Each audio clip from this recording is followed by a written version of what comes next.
La literatura fracasa, no puede emitir un sonido pleno si se esfuerza en la descripción de la felicidad. Su meta es el placer que resultará de la lectura, pero el placer, según parece, no puede ser alcanzado directamente. Una novela debe poner en juego dificultades o caídas que angustian o hacen reír. De otro modo, la lectura perderá interés y no brindará placer alguno. Lo más curioso al respecto es que la expresión de la voluptuosidad tampoco se sustrae a esta ley. Sin duda, la literatura erótica puede demorarse en la descripción de los estados más dichosos. Su movimiento implica usualmente la sugestión de los mayores atractivos, pero evidentemente no puede limitarse a representar la belleza femenina. Siempre hace intervenir una irregularidad, angustiante o risible. El principio de dicha irregularidad reside en la desnudez, que puede ser risible y que también puede ser angustiante. Depende de las circunstancias y depende también del atractivo de la persona desnuda. Por supuesto, aún puede decirse que la desnudez es natural, que es contra natura reírse o angustiarse por ello. Pero suponiendo que el naturismo tenga razón, simplemente habrá desplazado la cuestión. Si la desnudez humana es considerada natural y puesta en el mismo plano que la desnudez animal, se le retira el sentido sexual que tiene en nuestro mundo civilizado. Pero una vez retirado de la desnudez, el elemento sexual no deja de conservar la capacidad de angustiar o de hacer reír que posee la desnudez para el hombre contra natura, que es el hombre normal. La dificultad para determinar la naturaleza de lo sexual reside en que al pretender considerarlo como objeto, el objeto considerado nunca presenta nada en sí mismo que tenga un contenido tal que podamos verlo como la razón de ser de los comportamientos muy particulares de la actividad sexual. De hecho, el objeto sexual, lo que determina una conducta sexual, es variable.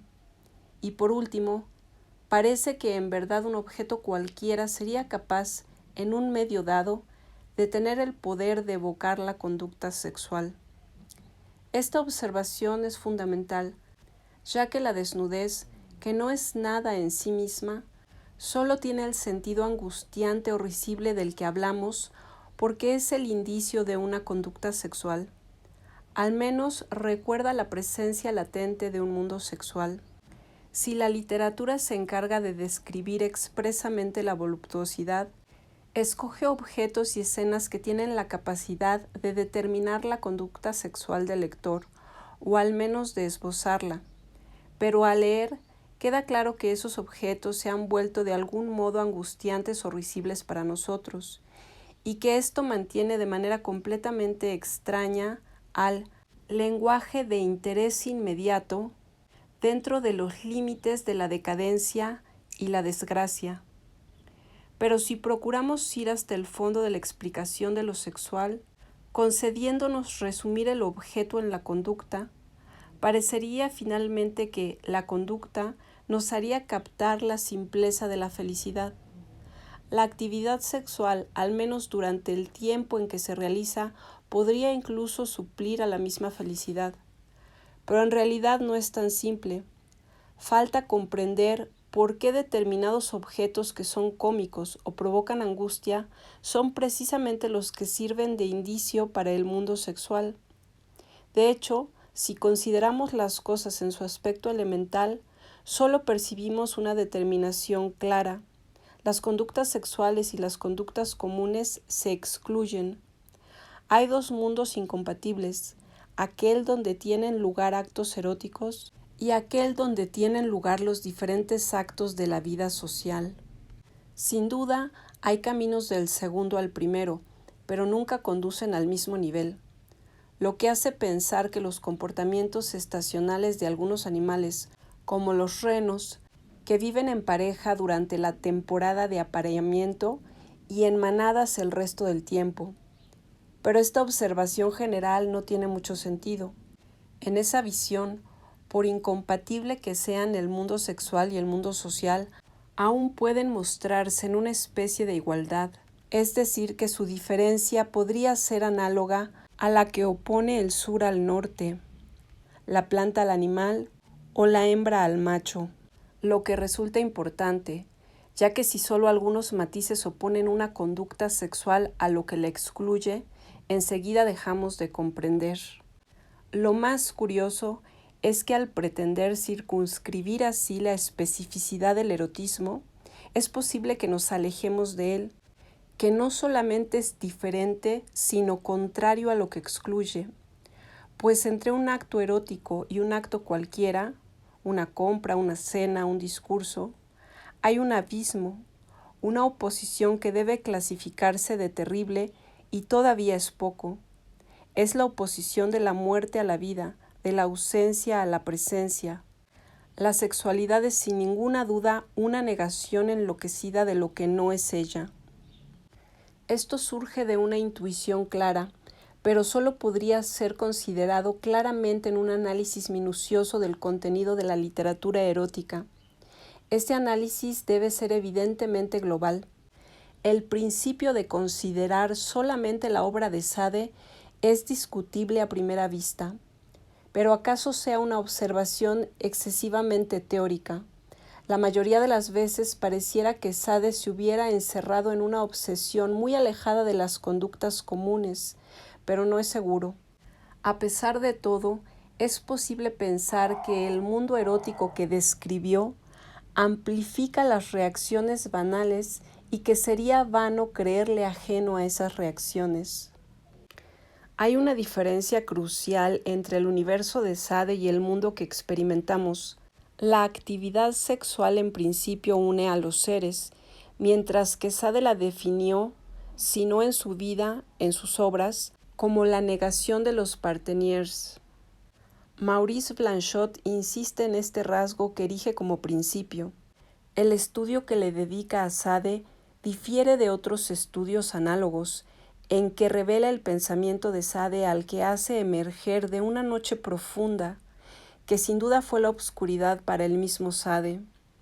Si Sade tuvo una filosofía, sería vano buscarla en otra parte antes que en el estudio de Maurice Blanchot, y recíprocamente es posible que el pensamiento de Blanchot se cumpla al medirse con el de Sade, habiendo requerido el pensamiento de uno y del otro lo que el pensamiento generalmente rechaza, la solapada comunidad, la complicidad de las mentes. A decir verdad, es todo lo contrario al unicismo de Sade. La negación de los partenaires es en efecto la pieza clave del sistema, porque el erotismo en parte se desmiente si orienta hacia la comunión el movimiento de muerte que es en principio. La unión sexual, análogamente al resto de la vida, en el fondo no es más que un compromiso, un término medio, válido solo entre la vida y la muerte. Únicamente separada de la comunión que la limita, la sexualidad manifiesta libremente la exigencia que está en su base. Si nadie hubiera tenido la fuerza, al menos escribiendo, de negar absolutamente el lazo que lo vincula con sus semejantes, no tendríamos la obra de Sade. La misma vida de Sade deja entrever un elemento de fanfarronada en la negación, pero incluso esa fanfarronada fue necesaria para la elaboración de un pensamiento que la conveniencia no reduce a los principios serviles, a principios donde la utilidad, la ayuda mutua, la gentileza tienen más sentido que la seducción. Sin dificultad, comprendemos la imposibilidad de ir hasta el fondo de lo que nos seduce, si tenemos en cuenta el hastío que le podría acarrear al otro una aceptación sin reservas de nuestros deseos. Por el contrario, cuando ya no se tiene en cuenta al otro, esos deseos se nos ofrecen sin alteración, aunque su afirmación fuera literaria. La moral de Sade, dice Maurice Blanchot, está fundada sobre el hecho primero de la soledad absoluta. Lo ha dicho y repetido de todas las formas posibles. La naturaleza nos hace nacer solos. No hay ninguna clase de relación entre un hombre y otro. La única regla de conducta es, por lo tanto, preferir todo lo que me produce felicidad y no considerar para nada todo lo malo que mi preferencia pueda ocasionarle al otro. El mayor dolor de los otros siempre cuenta menos que mi placer. No importa si debo adquirir el más mínimo goce mediante un cúmulo inaudito de fechorías, puesto que el goce me da deleite, está en mí, mientras que el efecto del crimen no me afecta, es exterior a mí. En la medida en que considere el vínculo de la destrucción con los placeres voluptuosos, el análisis de Maurice Blanchot no agrega nada a la afirmación esencial de Sade.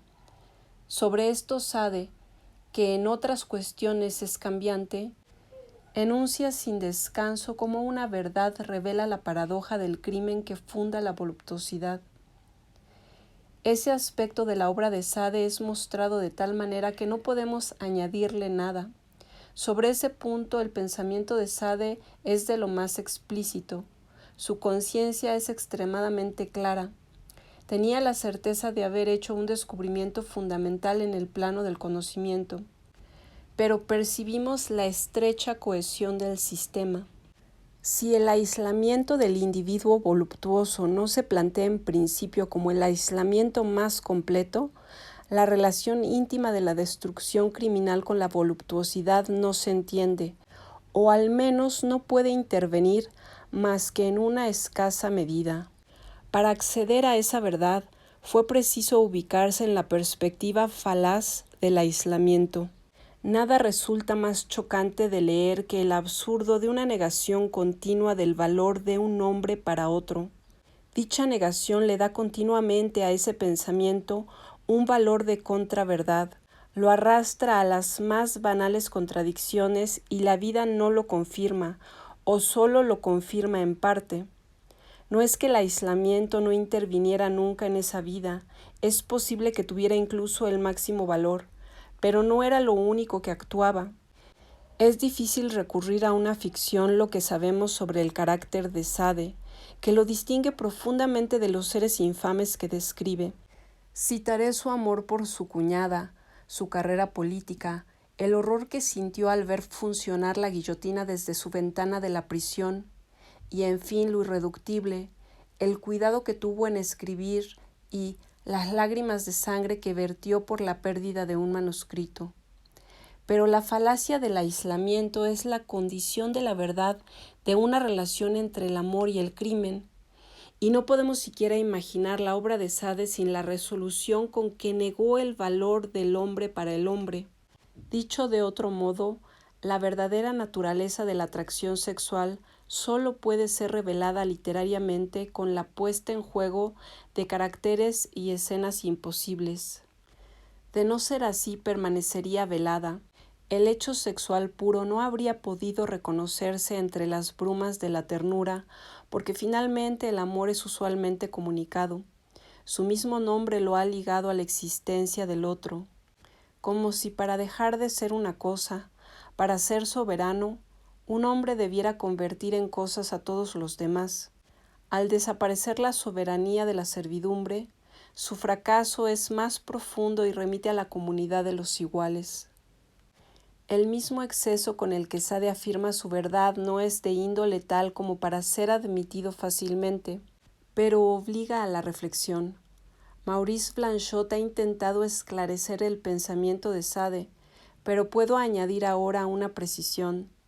A partir de las representaciones de Sade, es posible advertir que la ternura no pueda modificar el juego fundamental de la muerte. Al utilizar la ruina efectuada en ese juego, la ternura no podría convertirla en su opuesto. De manera más general, la conducta sexual se opone a la conducta habitual como el gasto a la adquisición. Si nos comportamos conforme a la razón, somos llevados a adquirir bienes de todo tipo, trabajamos para incrementar nuestros recursos o nuestros conocimientos, nos esforzamos por diversos medios para poseer más. En principio, a esas conductas se liga la afirmación de nosotros mismos que efectuamos en el plano social, pero en el momento de la fiebre sexual nos comportamos de manera opuesta. Gastamos nuestras fuerzas sin medida y perdemos con violencia y sin provecho sumas de energía considerables.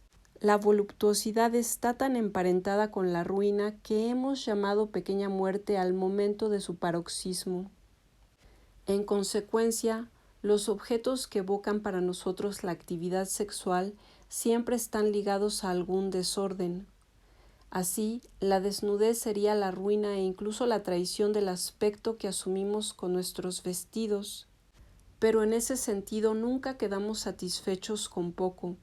En general, la destrucción arrebatada, la traición endemoniada, tienden por sí solas el poder de hacernos ingresar en el mundo del sexo.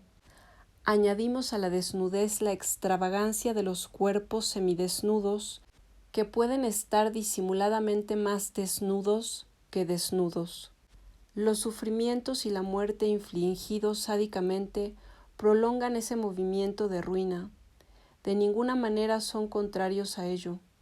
Igualmente, la prostitución, el vocabulario erótico, el inevitable lazo de la sexualidad y la inmundicia contribuyen a hacer del mundo de los sentidos un mundo de decadencia y de ruina, pues no obtenemos una felicidad verdadera sino gastando vanamente, porque siempre queremos estar seguros de la inutilidad de nuestro gasto, sentirnos lo más lejos posible del mundo serio donde el intercambio de los recursos es la regla.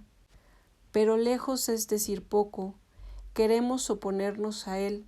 Hay generalmente en el erotismo un movimiento de odio agresivo, un movimiento de traición. Por ello está ligado a una angustia y, como contrapartida, cuando el odio es impotente o la traición involuntaria, el elemento erótico es risible.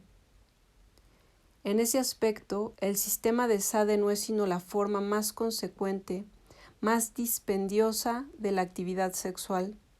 El aislamiento moral significa la liberación de los frenos y es además lo único que proporciona el sentido profundo del gasto. Quien admite el valor del otro está necesariamente limitado. Está omnibulado por ese respeto al otro que le impide saber lo que significa en él la única aspiración que no está subordinada al deseo de intercambiar sus recursos materiales o morales. Nada más común que una incursión momentánea en el mundo de las verdades sexuales, seguida todo el resto del tiempo por la desmentida fundamental de esas verdades.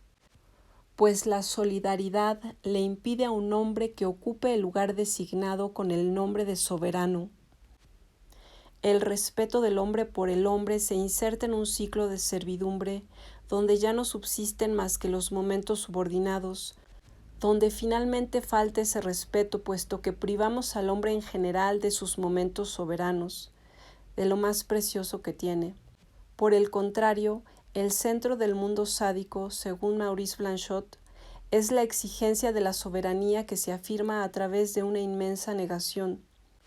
En este punto se revela el bien esencial que somete generalmente al hombre, que le quita la fuerza para acceder al lugar donde se efectuaría su soberanía, puesto que la esencia del mundo sexual no es solamente el gasto de energía, sino la negación llevada al extremo, o si se prefiere, el mismo gasto de energía es necesariamente esa negación. Sade llama apatía a ese momento supremo. La apatía, dice Maurice Blanchot, es el espíritu de negación aplicado al hombre que ha elegido ser soberano. De alguna manera es la causa y el principio de la energía. Al parecer, Sade razona aproximadamente de esta manera. El individuo actual representa una determinada cantidad de fuerza. La mayor parte del tiempo dispensa sus fuerzas enajenándolas en provecho de esos simulacros que se llaman los otros, Dios, el ideal. Mediante esa dispensión, comete el error de agotar sus posibilidades gastándolas, pero más aún fundando su conducta en la debilidad, pues si se gasta para los otros es porque cree tener la necesidad de apoyarse en ellos. Desfallecimiento fatal. Se debilita gastando sus fuerzas en vano y gasta sus fuerzas porque se cree débil. Pero el hombre verdadero sabe que está solo y lo acepta. Niega en él todo lo que se refiere a otros antes que a él, herencia de 17 siglos de cobardía. Por ejemplo, la piedad, la gratitud, el amor, son sentimientos que destruye. Al destruirlos, recupera toda la fuerza que hubiese debido consagrar a esos impulsos debilitantes y, lo que es aún más importante, extrae de ese trabajo de destrucción el principio de una energía verdadera. Hay que entender, en efecto, que la apatía no consiste solo en demoler los afectos parasitarios, sino también en oponerse a la espontaneidad de cualquier pasión. El vicioso que se entrega inmediatamente a su vicio no es más que un engendro que se perderá. Incluso los libertinos talentosos, perfectamente dotados para convertirse en monstruos, si se contentan con seguir sus inclinaciones, están destinados a la catástrofe. Sade lo exige. Para que la pasión se vuelva energía, es preciso que sea contenida, que se mediatice pasando por un momento necesario de insensibilidad. Entonces alcanzará el máximo punto. En las primeras etapas de su carrera, Juliette no deja de recibir las reprimiendas de Claire Will. No comete el crimen sino en el entusiasmo. No enciende la antorcha del crimen sino con la antorcha de las pasiones. Pone la lujuria, la efervescencia del placer por encima de todo. Facilidades peligrosas. El crimen importa más que la lujuria. El crimen a sangre fría es más grande que el crimen ejecutado en el ardor de los sentimientos, pero el crimen cometido en el endurecimiento de la parte sensitiva, crimen oscuro y secreto, es más importante que todo, porque es el acto de un alma que, al haber destruido todo en ella, ha acumulado una fuerza inmensa que se identificará completamente con el movimiento de destrucción total que ella prepara. Todos esos grandes libertinos que solo viven para el placer no son grandes sino porque han aniquilado en ellos toda capacidad de placer. Por tal motivo se entregan a espantosas anomalías. De otro modo les bastaría con la mediocridad de las voluptuosidades normales. Pero se han hecho insensibles, pretenden gozar de su insensibilidad, de esa sensibilidad negada, anulada, y se vuelven feroces. La crueldad no es más que la negación de sí, llevada tan lejos que se transforma en una explosión destructora. La insensibilidad se vuelve estremecimiento de todo el ser, dice Sade. El alma pasa por una especie de apatía que enseguida se transforma en placeres 1000 veces más divinos que aquellos que le procuraban las debilidades. Ese pasaje debería citarse completo, ya que ilumina el punto central. La negación no puede ser separada de esas vías donde la voluntad no actúa sensiblemente, sino donde se desmonta su mecanismo mental. Y asimismo la voluptuosidad, separada de esa negación, se conserva furtiva, despreciable, impotente para ocupar su sitio, el supremo, en la luz de la conciencia. Claire Will dice: como compañera de desenfreno de Juliette, quisiera hallar un crimen cuyo efecto perpetuo actuara aún cuando ya no actúe, de manera que no hubiera un solo instante de mi vida en que, incluso al dormir, no fuera yo causa de algún desorden, y que ese desorden pudiera extenderse hasta el punto de ocasionar una corrupción general o una perturbación tan formal que el efecto se prolongara incluso más allá de mi propia vida. ¿Quién se atrevería finalmente a desconocer que una inclinación a la voluptuosidad dentro de sí no hallaría su prolongación extrema sino en ese punto? ¿Quién se atrevería finalmente a negarle a la voluptuosidad, en sus envilecimientos, un valor incomparable con los intereses de la razón? ¿Quién se atrevería a negarse a ver en la voluptuosidad, desde la óptica de un instante eterno, el rapto sin el cual lo divino, angustiante y cruel, negador del hombre, no hubiera podido ser pensado? Esa negación desmesurada tiene dos aspectos. En primer lugar, niega divinamente al ser separado, al individuo precario ante la inmensidad del universo. Tal vez lo niegue en provecho de otro no menos precario, pero que debido a su universal negación, si se afirma a sí mismo hasta el gasto extremo de la afirmación, lo hace sin embargo solo para negar, aun cuando sea en un principio el alma del anonadamiento. No hay nada en él que no se abra de antemano a golpes similares a los que él mismo dirige hacia todos lados. Sin duda esta afinidad última con la destrucción cruel no es puesta comúnmente de manifiesto por los héroes de Sade. No obstante, uno de sus personajes más perfectos, Amélie, lo expresa tan completamente como podría desearse. Vive en Suecia. Un día va a encontrarse con Vorshams. Este último, con la esperanza de una ejecución monstruosa, acaba de entregarle al soberano todos los miembros del complot que él mismo urdiera, y la traición entusiasmó a la joven. «Me gusta tu ferocidad», le dice. «Júrame que un día yo también seré tu víctima». Desde los 15 años de edad, mi cabeza no alberga otra idea que perecer víctima de las crueles pasiones del libertinaje. No quiero morir mañana, sin duda. Mi extravagancia no llega tanto, pero solo quiero morir de esa manera. Convertirme en la ocasión de un crimen al expiar es una idea que me vuela la cabeza. Extraña cabeza, muy digna de esta respuesta. Adoro tu cabeza hasta la locura y creo que juntos haremos cosas muy fuertes. Está podrida, putrefacta, lo admito. Así, para el hombre integral, que es la totalidad del hombre, no hay mal posible. Si le hace mal a los otros, qué voluptuosidad. Si los otros le hacen mal, qué goce. La virtud le da placer porque es débil y él la aplasta, y el vicio porque obtiene satisfacción del desorden que resulta de ello, aunque sea a sus expensas.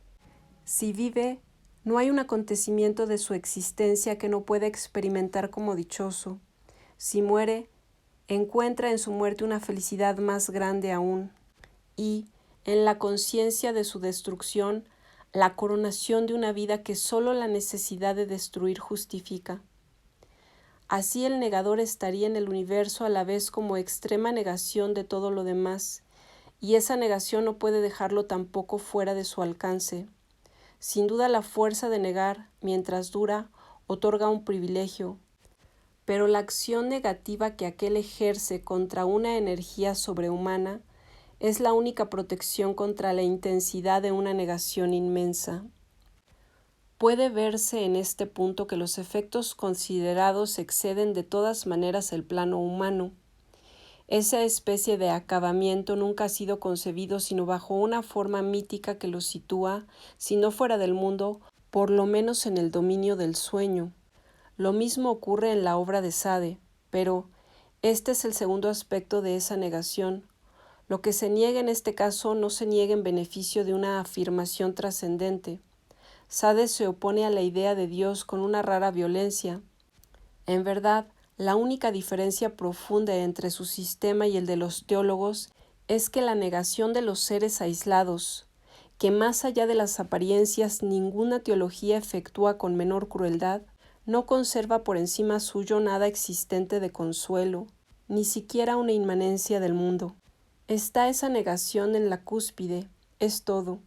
Evidentemente es muy perturbador, muy desconcertante, y no lo es menos para quien ve esa única posibilidad fuera de su alcance. Las representaciones de Sade, en efecto, son tan perfectas que a su manera se separan de la tierra, y quien las capta como es posible hacerlo, sabe de entrada que son ajenas a sus posibilidades personales desde el primer paso. Finalmente, este último e inalcanzable movimiento, cuya mera idea deja sin aliento, sustituye la imagen de Dios por un instante humano imposible, pero cuya necesidad no deja de imponerse, ya que se impone más lógicamente que antaño la de Dios.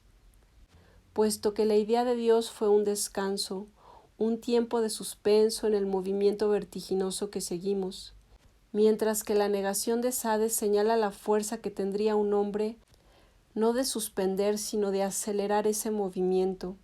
Ya no se trata de saber al cual la idea de Dios servía de pieza fundamental, y que era brindarse la posibilidad de dormir, mientras que la negación de Sade ha dejado al espíritu frente a una verdad que no es la naturaleza, ni el universo, ni nada, sino la negación misma de la naturaleza y del universo, como si en la naturaleza y el universo hubiera una última posibilidad, en el límite, una trascendencia posible en la insatisfacción de ser, en la obsesión de un pasaje del ser al no ser. ¿Acaso no haya forzosamente trascendencia?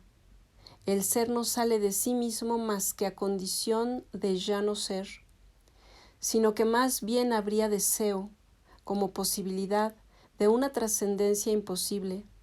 En este punto de la explicación, el saber al fin se aparta bruscamente de sí mismo. Lo irreductible está allí, tal como si una expresión poética o negativa hubiera tenido la capacidad de revelar inmediatamente su presencia en la voluptuosidad.